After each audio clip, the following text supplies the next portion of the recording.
All right, so part B says find the average value of the rate in vehicles per hour at which vehicles arrive at the toll plaza from 6 a.m. to 10 a.m. And they're talking about an average value, and it's the average value of the rate. So they were wanting us to find the average value of that function. And to find an average value, we are going to integrate that function. An average value of my function a of t would require me to integrate the function over that interval, but then divide it by the interval. So that's why we put this 1 over b minus a, or in this case, 1 over 5 minus 1 times the integral from 1 to 5 a of t dt. That will give me the average rate. Now, it doesn't want me just to write the integral. It wants me to actually find that average value. I'm going to go ahead then and on my calculator, going to go ahead and do that. I'm going to put in my function here, 450 times the square root of sine 0.62 x, and then close that off. I think we've got that there. All right, and then back on my home screen then, I am going to create this expression that I have here, which is 1 over 4. And then I'm going to multiply that by the integral using Math 9, my numeric integration. And we're going to do that from 1 to 5, and we call up the function y1. So alpha f4, and we call that in y1 and dx. And we get that answer right there. So this is 79.416. And that is vehicles per hour. Okay. And then let's move on to part C.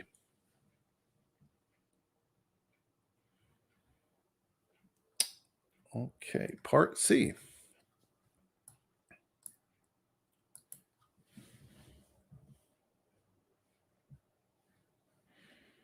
All right, I'm checking the work that I had done earlier on this just to make sure that I had this the way that I wanted it. On part B, 375. That is not the answer that I got when I had worked this earlier today. The 79.416 integral of 1 to 5. Oh, I know the problem. I think I know the problem. So let's go back in here. I violated the rule of making sure you were in radians mode. There we go. I was working with a student today, and I was in degrees mode. So we can go back up now and run this. I knew that number just didn't look right. And when we run this, then we get the right answer, 375. That's better, 375.537. You can truncate or round to the third decimal place. Part C to this problem says, is the rate at which vehicles arrive at the toll plaza increasing or decreasing? So they want to know, is the rate increasing or decreasing? That means I need to use the second derivative.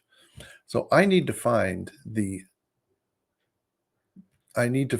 derivative of a, right? So this is a rate. I'm trying to find whether this function, a of t, is increasing or decreasing. So it's really not a second derivative, but it is the derivative of a of t. And I need to evaluate that at t equals 1. So what I'm really going to do here is I'm going to find out what a prime of 1 is. And I'm going to use my calculator to do that. And I'm going to use Math 8. And I'm going to numerically take the derivative of my function that I have already entered in, y1. And I will evaluate that at 1. And I get an answer, which is 148.947. Okay, but the point is that that is a positive value.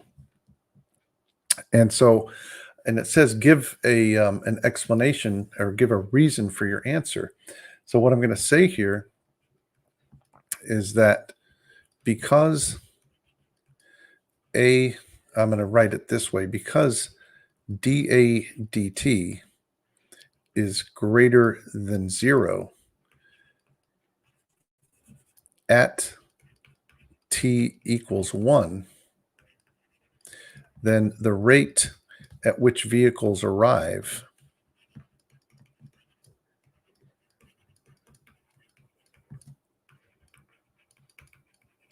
is increasing. And I'll say again, at t equals 1. So that's part C. Let's go to part D,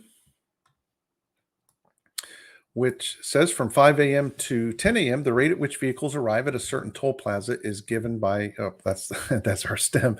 Part D is a line forms whenever A of t is greater than or equal to 400. So when cars are arriving at the rate of 400 vehicles per hour, then things are going to get backed up at this toll plaza. And they say that the number of vehicles in line at time t for A to 4 on a closed interval is given by this function, n of t, where A is the time when the line first begins to form. So I pay attention to units on these problems, right? This is n of t. It's the number of vehicles as a function of time. A of t was a rate. This is not a rate. This is giving us instantaneous vehicles in a line over this closed interval. And it says here, the question is, to the nearest whole number, find the greatest number of vehicles in line at the toll plaza in the time interval A to 4. Justify your answer. Well, the very first thing that we want to do is find out when do the vehicles begin to line up. And so what I want to do is I want to find out what this A is. So basically what we need to know is when is A of t greater than or equal to 400. So I'm going to use my calculator and I'm going to graph my A of t function along with the function 400. So I'll put 400 in here. I'm going to set my window. I'm going to make my X window go from about 0, maybe out to 8, or we'll say 9 hours. And I need to be able to see 400, right? So I'm going to go from a minimum Y value of 0, and we'll go up to, we'll say 600. And then we'll graph that and see what we get. So we see our A of t function and our constant function of 400. And this value right here is the one that I'm looking for. That's going to be my A value. And I'm going to do second function calc, and I'm going to choose intersect. And I'm going to say yes and yes. Those are my two lines. And I'm going to move my blinking cursor a little bit closer. And there goes the algorithm. And it does find out that that t value is 1.469. So I'm going to write that down and say that A is 1.469 3716. And so now I know what my interval is, right? My interval is from this A value out to 4. Okay. So let's see where we go from here. Now, what I'm going to do here is I need to find out, or actually, I'm realizing that this is an extreme value theorem problem. And that's because they want me to find the maximum value of a function n of t over a closed interval. So I know that the absolute extreme over of n of t over this interval a to 4 will occur at the endpoints of the interval,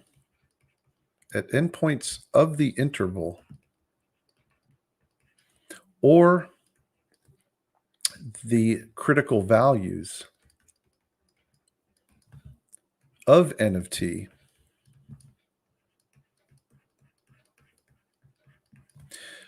because n of t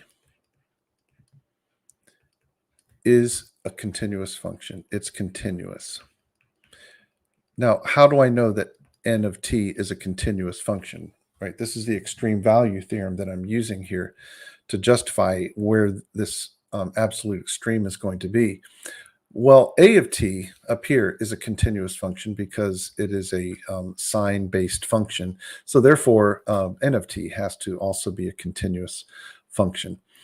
So that means I'm going to come up with my candidates as to where possibly this absolute extreme is going to occur. So my candidates for locations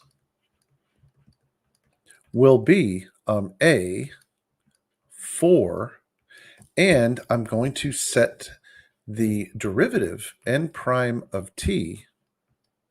I'm going to set that equal to 0 to find the critical values. Remember, to find critical values of a function, n of t, you set its derivative equal to 0. When we do that and take the derivative, well, that derivative is going to be, that's going to be a of x minus 400, and not an x but a t, right? This is fundamental theorem here. When I take the derivative of this integral, that t is going to go in for x, and it becomes a of t minus 400. A common mistake that students will probably make here will be to drop off that minus 400, thinking that they're taking the derivative of that constant when they're not, right? Basically what happens here is the derivative is an inverse function of an integral. And so it's going to basically wipe out that integral. And we have a of t minus 400 is equal to 0. But then we realize that, that's basically what we just solved, right? We just solved that graphically on our calculator, and we know what that value is. That's t is equal to 1.4. Well, we'll just say that t is equal to a. But, however, there is going to be another value for that, because a of t is equal to 400. And if we pull up our calculator, basically we need to know where that value is right here. Right, so I'm going to look to see where that value is, that intersection point, because that's going to be another critical value. And I will say yes, and we'll slide over, and we will find this other critical point, which is 3.5977. So basically, those are my critical values. So here's my candidates that finally we get to. Our candidates then are going to be the endpoint A, 3.5977, and then the other endpoint 4, like that. And we have to find out then what is the n of t, how many cars were in line at those 3 times. Well, when we evaluate the integral n of t at a, we would be actually saying that n of a would be the integral from a to a, right, of a of x minus 400, and that's obviously a 0. So there were no cars in line. Then what we're going to do is take n of, we'll take n of 3. We'll say n of this other value, our critical value, 3.5977, and we want to evaluate that. So we'll go back to our calculator, and we'll just create a new integral here and do math 9, and we'll integrate from 1 to 3.5977, and we're going to do that use our function y1, and this is going to tell us how many cars are in line. See if that is the number that I was looking for. Yeah, so what happened here, what I have to do is I actually have to do y1 minus 400. right? That's basically what we're integrating here, because y1 was my a of t. So this is going to be minus 400 here. That is my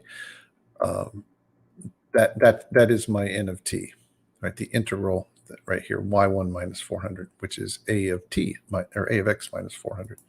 Okay, so that's going to give us the number that we are needing, if I put that in correctly. Oh, and this value up here, one other mistake that we just made here, is this has to be, we're starting this at a. Yeah, so this is going to be, down here is going to be 1.4693716. There we go. And so this gives us a number of cars in line of 71.254, or approximately 71 cars. And then we can do n of 4, which means we are going to integrate from a to 4, a of x minus 400 dx. This is a dx actually out here, dx. So we'll take this function here and just edit this limit at the top here to be 4. So we'll change this to 4. Let's get this back here. There we go.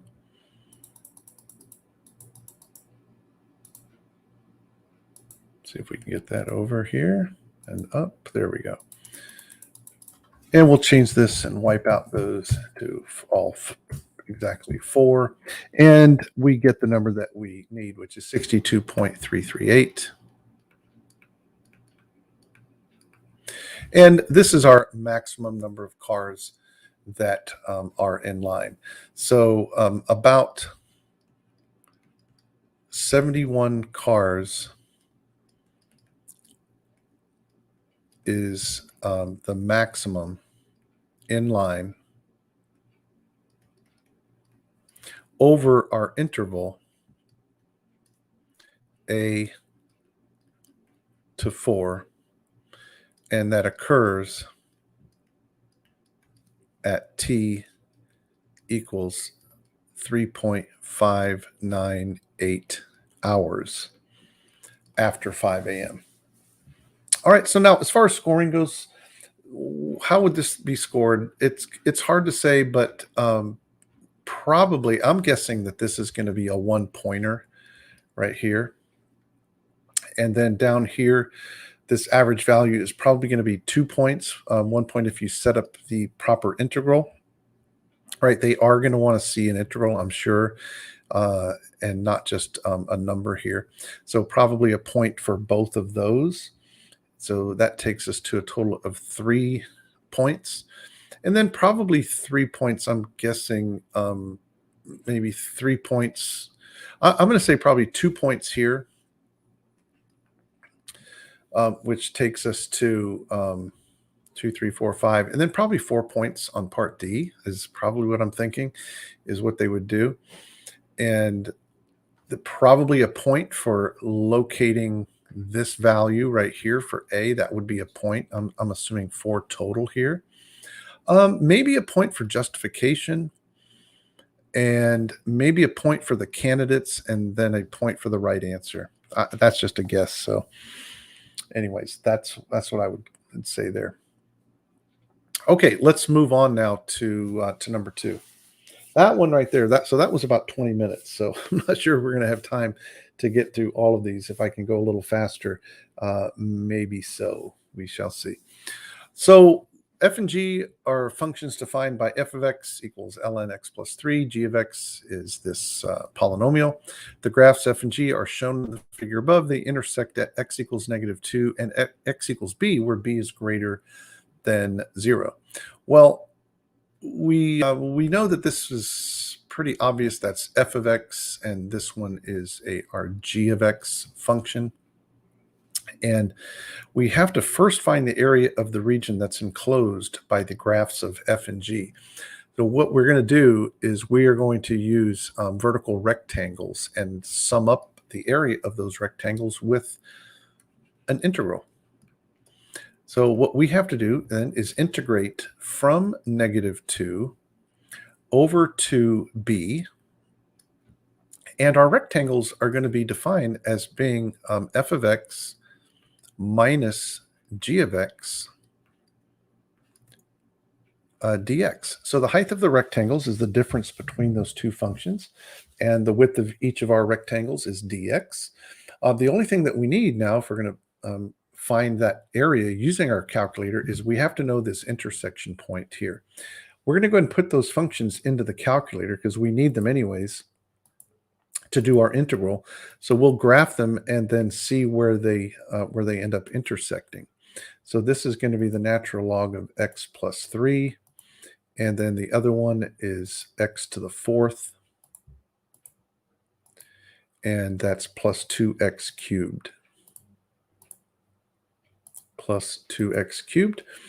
Our window is pretty obvious what that needs to be. So I'll go a little bit further than we need to, -3 to 2. And we'll go -2 to 2 on the y-axis on our window. And then we graph pretty much what we see there.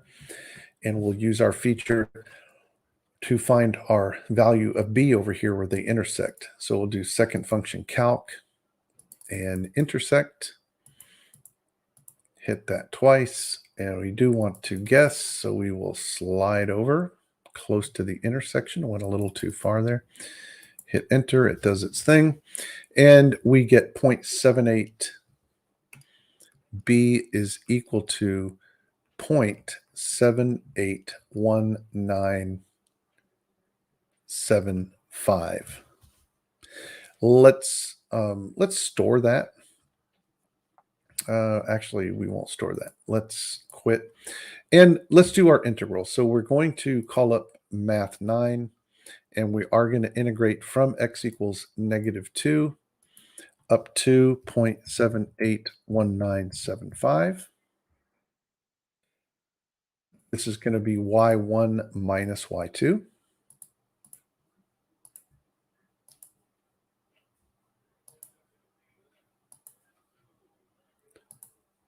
There we go. And this would be dx. We'll do that, and there we go. That's our answer. Let's make sure that is what I had got before. It is. So this is 3.604 is what our area is. And no explanations needed. Probably 2 points on that. A point for the integral and a point for the correct numeric answer. Part B says, over the interval, -2 to b, let h of x be the vertical distance between graphs f and g. Is h increasing or decreasing at x equals -0.5? So we're talking about a function that would represent the vertical distance. I'll call it v of x. I'm going to define that to be f of x minus g of x, like that. And so I need to take the derivative of that to know whether that function is increasing or decreasing at a specific location. I need to find v prime of -0.5. Well, the derivative, right? If the derivative of this f prime of x is just going to be v of prime of x, rather, my difference distance function, f prime of x minus g prime of x is what that function is. So that would then say that this is going to be f prime of -0.5 and then minus g prime of -0.5 is what we have there. So this is a minus g prime of x. Hey, Aid, good to see you, buddy. Glad you showed up. So we're going over the AB problems here. So we're on number 2 right now. So on this one, I'm going to go ahead and call up math 8, and going to take the derivative of my f of x function, which is my y1 function. I'm going to do that at negative 0.5 and get that answer. I am going to subtract from that then my derivative, 8 dx. This is going to be y2.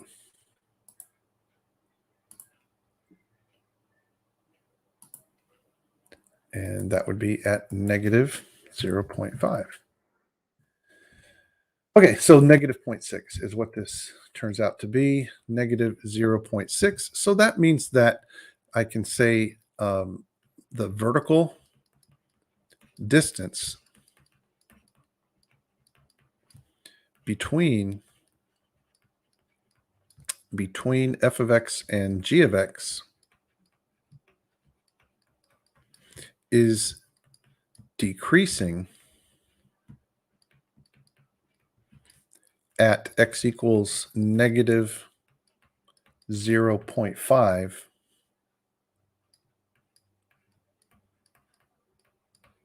because, and I'm going to say it this way, I'm going to say because the rate of change of the distance is negative. That's how I'm going to say that. All right, let's move on to part C. Now it says that the region enclosed by the graphs of f and g is the base of a solid. Cross sections of the solid taken perpendicular to the x-axis are squares. We're talking then about perpendicular to the x-axis.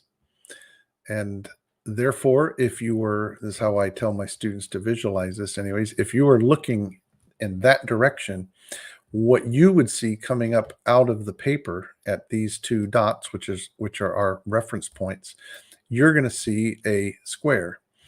And it's obvious that that distance right there is f of x minus g of x.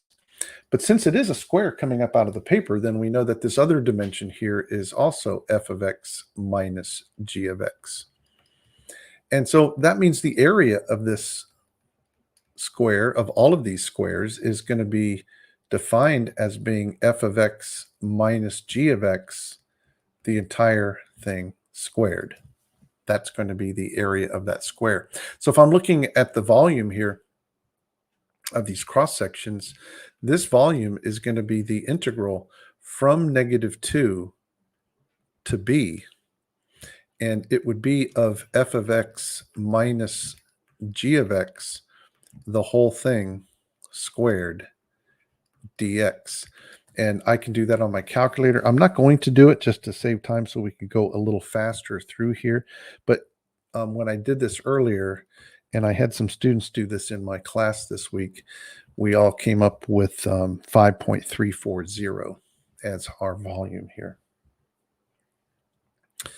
Next, part D, let's go down to that one. Yeah, this was, I think, one of the more interesting questions on the test. A vertical line in the xy plane travels left to right along the base of the solid described in part C. The vertical line is moving at a constant rate of 7 units per second. So it's moving in this direction at a rate 7 units per second. It says find the rate of change of the area of the cross section above the vertical line with respect to time when the vertical line is at a certain position at x equals -0.5. So as this line is moving from left to right, the dimensions of the square are changing because, for instance, as it moves over to this position from this position, the square is getting smaller, right? It's smaller than it was over here because of the difference in the distance.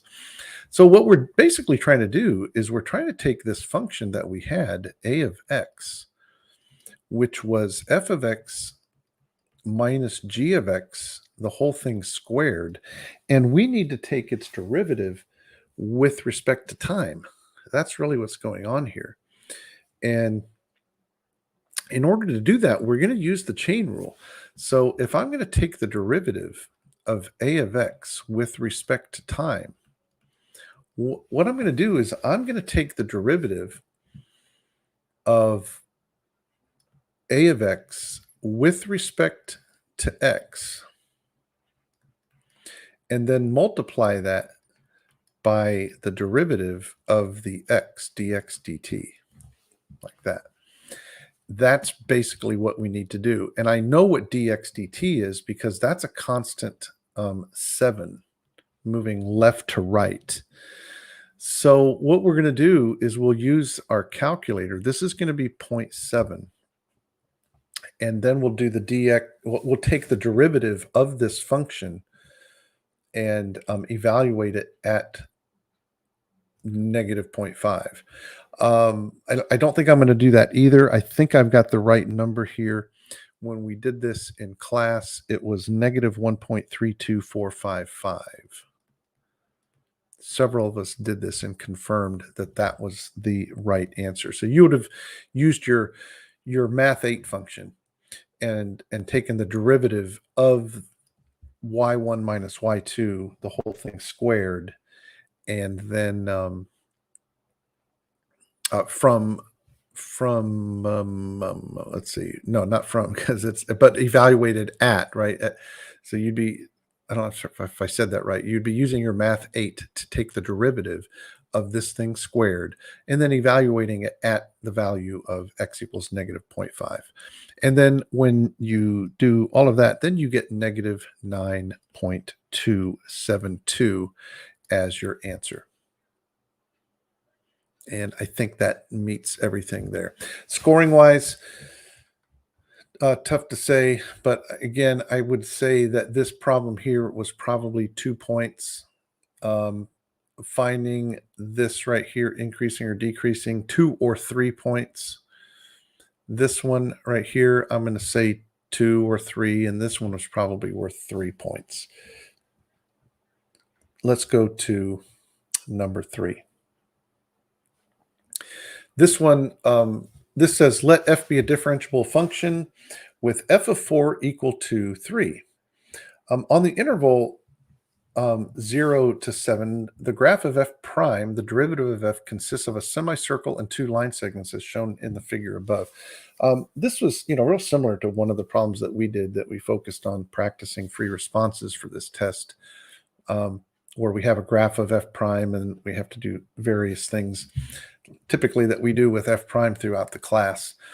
Let's see, where's my part A here? Did I not copy the parts over? I thought that I did. Bummer. So let's see. Let's jump over here and get these parts.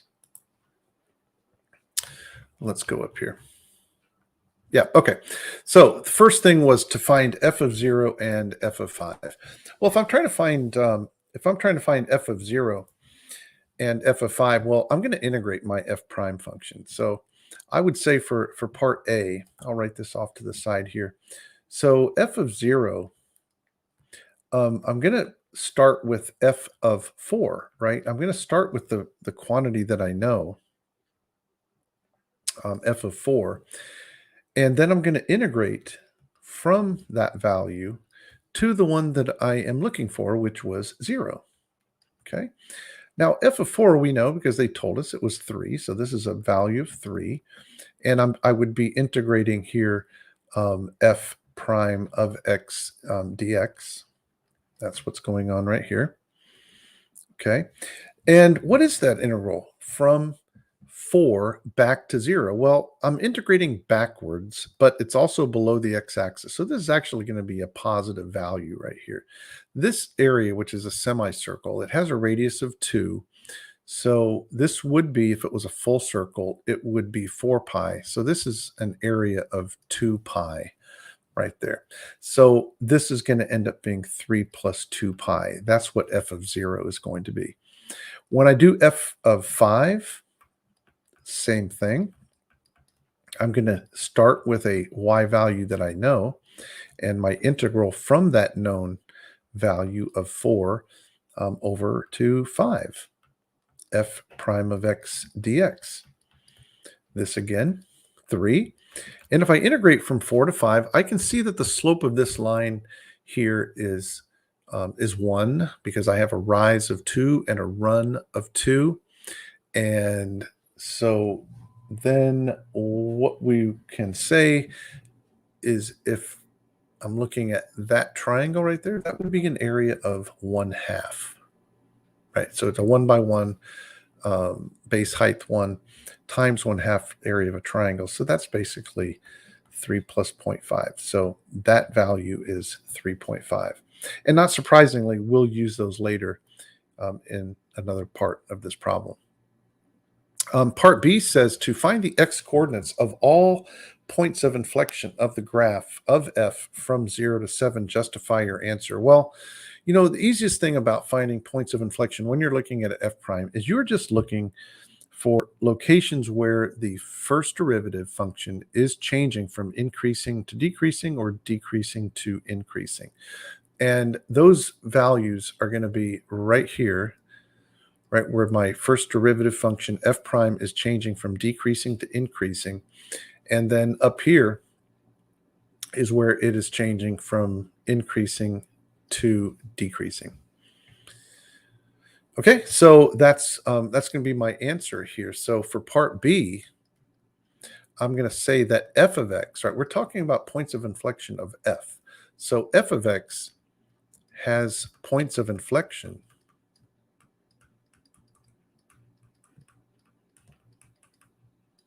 at x equals, this was at x equals 2 and at x equals 6.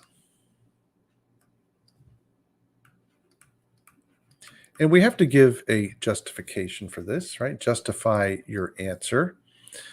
And that is because, now there's a couple ways I could say this, right? I could say that because at x equals 2, the f prime was changing from decreasing to increasing, at x equals 6, increasing, decreasing. But I'm going to say it more succinctly,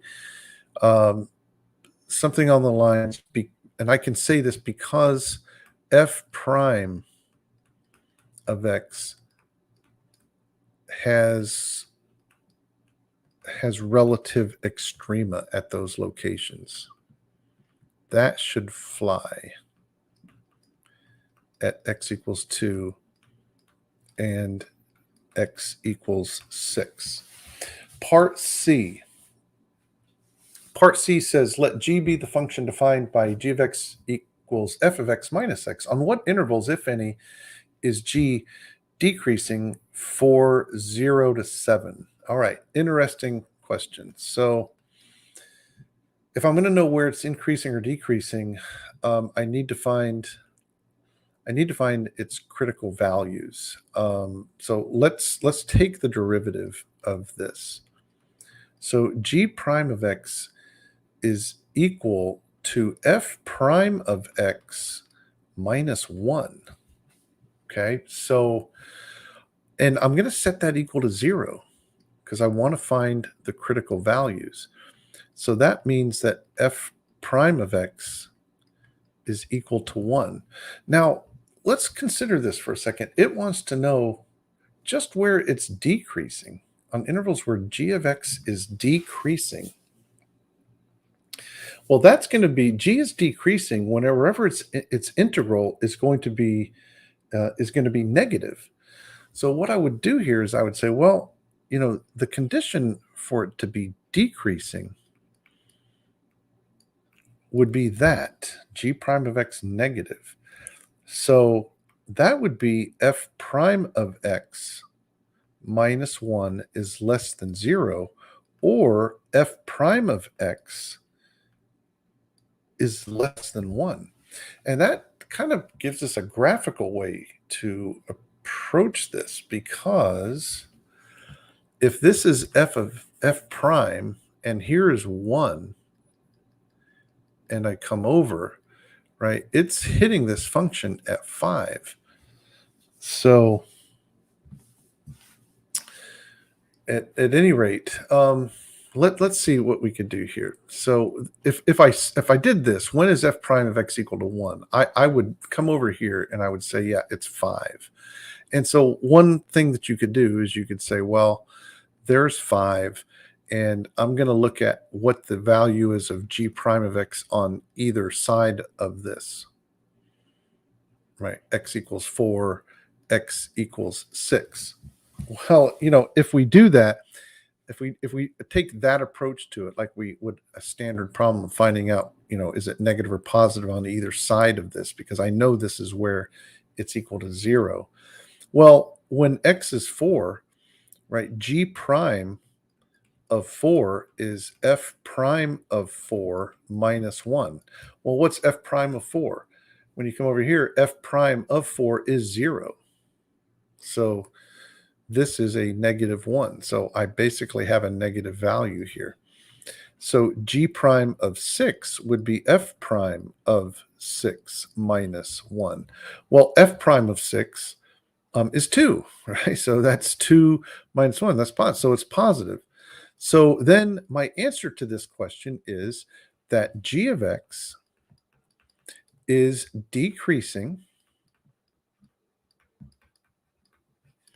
over the interval, anything to the left, basically, of 5, right? From 0 to 5. Over the interval 0 to 5. And that's because or I should say g prime of x is negative. All right, so that is part C. Let's go to part, well, was that it? No, that was part C. There's still part D. Sorry, I'm having trouble. Oh, there's my Alexa going off. Can you say that again? All right, so for the function g defined in part C, find the absolute minimum value on the interval 0 to 7. Justify your answer. Here's something I found on the web.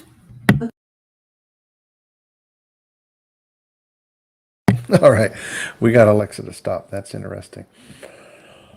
Okay, so for the function g defined, find the absolute minimum.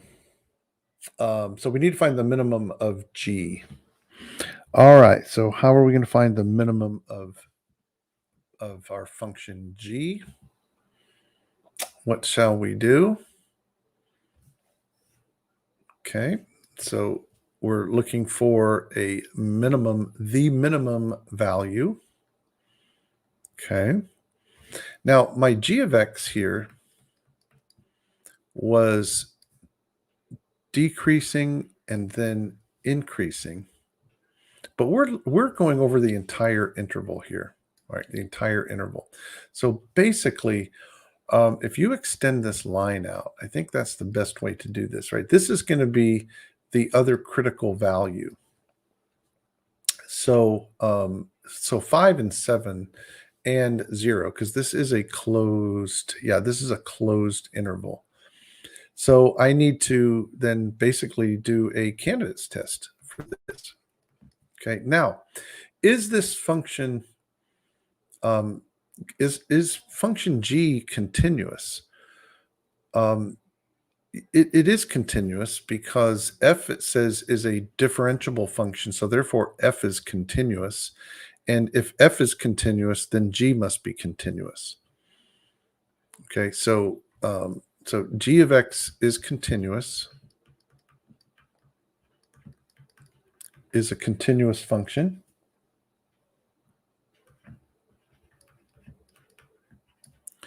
And that is because f of x is differentiable and therefore continuous.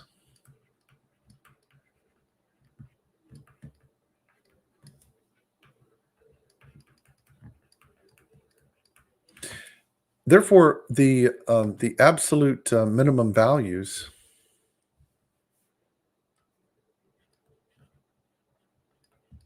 so therefore absolute minimums, or the absolute minimum value of g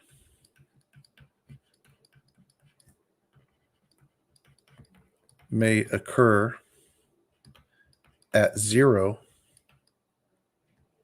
7, right, which is the endpoint, which is also a critical value, or the critical value of 5 that we had already found. So we want to know what is G of 0. And so guess what? This is why we wanted to use these things up here. So G of 0 is F of 0, right? F of 0 minus 0, right? Because x is, it's F of x minus x. So that's going to be G of 0 is 3 plus 2 pi. I'm going to find G of 5. Well, G of 5 is going to be F of 5 minus 5. And we got F of 5, right? F of 5 was 3.5. 3.5 minus 5, or a negative 1.5. And then G of 7 is going to be F of 7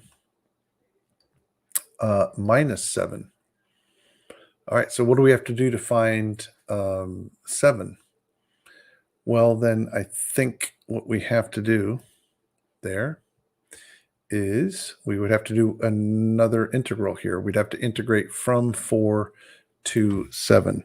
Let me see if I've got the answer on that. I don't think that I've got that one totally here. I may have it. Maybe not. Yeah, let me look at one location. I think I did end up working this. If I can find it here. Stand by.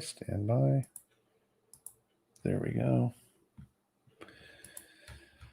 Okay, what did I get for that, for G of 7? I ended up at negative 0.5 is what that ended up as. Let me check this other number here. So I had, negative 1.5 is right. And then for G of 7, that ended up being a negative 0.5. And what was being asked for here on part D was find the absolute minimum value. And so the absolute minimum value then would be our negative 5. No, sorry, this is it, our negative 1.5. So that's our absolute minimum value over that interval. Okay, we got about 10 minutes left, maybe, before we got to get out of here. Before I got to get out of here, anyways. And let's go back here. Okay. Let's take a look here at problem 4. So this says that an ice sculpture melts in such a way that can be modeled as a cone that maintains a conical shape as it decreases in size. The radius of the base of the cone is given by a twice differentiable function r, where r of t is measured in centimeters and t is measured in days. The table gives selected values of r prime, the rate of change of the radius over the time interval 0 to 12. Now, A is interesting here. Approximate r double prime of 8.5 using the average rate of change of r prime over the interval 7 to 10. I mean, I've never seen a problem where they actually told you exactly what to do. I mean, usually they're just asking you to find an average rate of change. They're actually telling you, okay, you were doing it over. They're telling you what interval to use. Well, it was obvious if they're telling us to find r double prime that we needed to do it in between 7 and 10. But the long and short of it is you just simply had to find the average rate of change over this right here. I'm not going to do the math on that. That's very simple. To take f of 10, or I should say r prime of 10 minus r prime of 7 divided by 10 minus 7. Part B, is there a time t from 0 to 3 for which r prime of t is equal to -6. Well, if we look at 0 to 3, and they're talking about r prime, which is the function we're looking at, this is basically an intermediate value theorem question. And that is that because I'm picking a y value that is in between these two y values, then there must exist an x value, a time, somewhere between those two times. Now, I would have to justify my use of that intermediate value theorem by saying that because r prime of t is continuous. Now, how do I know that r prime is continuous? Well, because they told me that r is a twice differentiable function. So that means that r prime is differentiable, which then means that r prime is continuous. I would have to specify that and then invoke the intermediate value theorem to justify the fact that there is a time from 0 to 3 when it was -6. Write Riemann sum. Wow, piece of cake, right? So write Riemann sums. We're just going to be looking at our intervals between our discrete values of time and see how wide they are. And those are the widths. And then we're going to multiply those widths times the right-hand edge of each rectangle. So we take the product of these widths that I have circled times these heights of the rectangles. And then you would not want to add this, especially with the fact that there's decimals here. That's just kind of like inviting trouble, right? To try to do the math here without a calculator. So you would just want to write out the expression, the multiplication and the sums there. It's all that you would need to do to get full credit for that. And don't try to do the math once you've written the numbers down. Now, part D was interesting, extremely interesting, because it says that the height of the cone decreases at a rate of 2 centimeters per day. So that's dh dt. At time t equals 3 days, the radius is 100 centimeters and the height is at 50. So I know at a moment in time, the radius and the height of this cone of ice, I think that's what it was, an ice sculpture. It says find the rate of change of the volume. So they're wanting me to find dv dt. That's what I need to calculate of the cone with respect to time in cubic centimeters per day at time t equals 3. Now, what's interesting about this is it looks like dh dt is a constant rate of change, okay? But at t equals 3 days, I also know r prime of t. It's -5 centimeters per day. That's dr dt. So what you really have to do here is just simply take the volume equation and take the derivative with respect to time. Now, what's so interesting about this problem is that when we teach related rates problems, that we are usually doing it in the context of you need to eliminate one of these variables because we don't want to use the product rule and create both a dr dt and a dh dt. Especially with a cone problem. That's usually where that came in. We use similar triangles. As we're filling a cone, we are able to relate the dr dt and the dh dt. But here, you don't need to do that. And I'm not sure you can't really do that. It's a different problem. So what you just have to do is take the derivative of this thing. We can pull the 1/3 pi out as a constant and then use the product rule. So I will take the derivative of the first, so that'd be 2r dr dt times the second plus r squared times the derivative of h, which is 1, times dh dt.